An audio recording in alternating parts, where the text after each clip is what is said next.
Halo semuanya, perkenalkan nama saya Albertus Randi Ferianto dari Prodi Ilmu Komunikasi Angkatan 2023 dengan NIM 123 106 114. Nah, pada video kali ini saya akan menceritakan perkembangan sejarah dari zaman kuno ke zaman modern pada saat ini.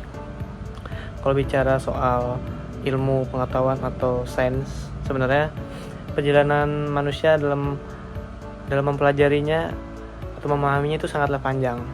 Mulai dari zaman kuno, zaman klasik, zaman abad pertengahan Islam, hingga ke zaman modern pada saat ini. Nah, di sini saya akan coba menceritakan secara singkat gimana sih perkembangan sains dari zaman ke zaman, biar kita bisa lihat juga perubahan cara berpikir manusia dari yang sederhana hingga ke sekelompok sekarang. Ayo, kita lihat, let's go. Oke, yang pertama kita masuk ke zaman kuno. Pada zaman kuno ini, ilmu pengetahuan masih sangat sederhana, hampir sama dengan kehidupan sehari-hari kita pada saat ini. Pada waktu itu, manusia belajar dari pengalaman mereka langsung dengan mengamati bintang. Nah, dimana untuk menentukan musim tanam, mencari tahu tanaman apa saja yang bisa dijadikan untuk obat, dan juga mencatat pola alam untuk bertahan hidup.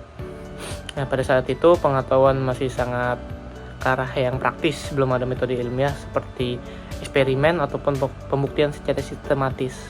Nah, banyak hal juga masih bercampur dengan kepercayaan seperti ritual atau mitos. Tapi lama-kelamaan manusia mulai berubah dan mulai penasaran. Mereka ingin tahu lebih banyak tentang dunia. Jadi bisa disebut zaman kuno ini zaman fondasi pertama munculnya sains. Oke, kita lanjut. Yang kedua, kita masuk ke zaman klasik, yang dimana zaman klasik ini adalah zaman Yunani dan juga Romawi. Nah, di zaman ini manusia berpikir lebih dalam mengapa sesuatu yang terjadi, bukan hanya bagaimana. Lalu muncullah tokoh-tokoh besar seperti Aristoteles, Plato, dan juga Euclid. Mereka berusaha memahami alam lewat logika dan juga penalaran secara rasional. Ilmu pengetahuan pada saat ini masih disebut filsafat alam karena belum bisa terpisahkan dari filsafat dan juga alam. Pada saat itu alam masih dianggap sebagai kosmos, yaitu sesuatu yang teratur dan juga mempunyai tujuan. Meski mereka belum mengenal metode eksperimen yang seperti sekarang, cara berpikir secara rasional dan juga logis dari para filsuf ini menjadi dasar penting bagi perkembangan ilmu pengetahuan di zaman berikutnya. Lanjut, yang berikutnya ada zaman pertengahan abad Islam, yaitu di mana zaman ini sekitar abad ke-8 hingga ke-13. Nah, pada zaman ini dunia Islam menjadi pusat pengetahuan dunia. Banyak karya mulai dari bangsa Yunani, Persia, dan juga India diterjemahkan ke dalam bahasa Arab. Lalu dikembangkan lagi dengan pemikiran baru oleh ilmuwan seperti Al-Khwarizmi. Al-Khwarizmi ini tidak cuma meneruskan warisan pengetahuan lama, tetapi juga menambahkan hal-hal baru seperti konsep aljabar, optik, dan juga metode eksperimen awal. Pada zaman ini, karakter sains juga sangat menarik karena sudah menggabungkan metode observasi dan juga eksperimen dengan pendekatan rasional dan juga spiritual. Pada zaman ini, ilmu pengetahuan juga mulai berkembang pesat di lembaga-lembaga seperti perpustakaan, observatorium, dan juga madrasah. Jadi bisa dibilang pada zaman pertengahan abad Islam ini jadi jembatan paling penting antara ilmu klasik dan juga sains modern. Yang berikutnya zaman modern, zaman kita saat ini. Sekitar abad 16 hingga sekarang ini ialah zaman yang mempunyai revolusi paling besar dalam ilmu pengetahuan. Tokoh-tokoh seperti Galileo, Newton, dan juga banyak ilmuwan lainnya mulai menggunakan metode ilmiah yang sistematis, mulai dari pengamatan, percobaan, hingga pengujian hipotesis secara berulang. Nah, teman-teman, ilmu pengetahuan ini muncul pada zaman ini, terpisah dari filsafat dan juga agama. Pada zaman ini, alam tidak dilihat sebagai sesuatu yang punya tujuan, seperti di zaman klasik, tetapi dilihat sebagai sistem yang bisa dijelaskan dengan hukum dan juga rumus matematika.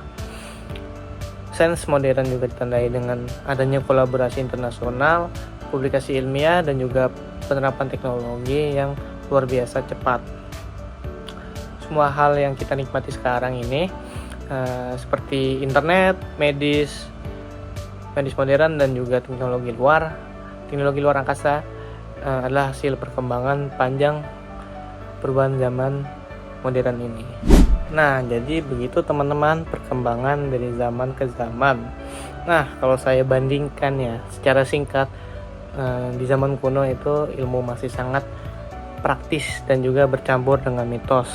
Lalu di zaman klasik, manusia mulai berpikir secara logis dan juga membentuk suatu teori. Dan juga di masa perkembangan abad pertengahan Islam, ada juga perkembangan eksperimen dan juga penggabungan ilmu dari berbagai budaya. Sedangkan di zaman modern, sains mulai berkembang dengan metode ilmiah dan juga teknologi yang sangat canggih seperti saat ini. Bisa saya simpulkan ya, setiap zaman punya ciri khasnya masing-masing dan semuanya saling melengkapi hingga membentuk suatu wajah ilmu pengetahuan seperti sekarang. Dari perkembangan zaman ini saya belajar satu hal yang penting, yaitu sains bukan sesuatu yang terjadi begitu saja, melainkan hasil dari ribuan tahun rasa ingin tahu manusia. Mulai dari orang-orang yang kuno, mereka cuma bisa mengamati langit hingga sampai saat ini ya, ilmuwan modern yang bisa melihat keluar angkasa. Semuanya punya peran penting. Di sini kalau kita lihat sejarahnya, ternyata ilmu pengetahuan itu tidak pernah berhenti berkembang.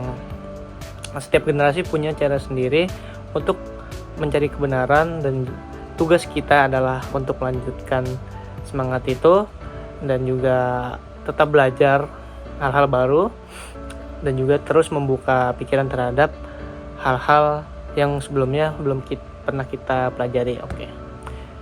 Ya, kira-kira segitu dulu cerita dari saya tentang perkembangan zaman ya, dari zaman kuno tadi, zaman kuno, zaman klasik, zaman pertengahan abad Islam hingga ke zaman modern pada saat ini.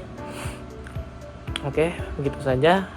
Sampai jumpa di video berikutnya. Dadah.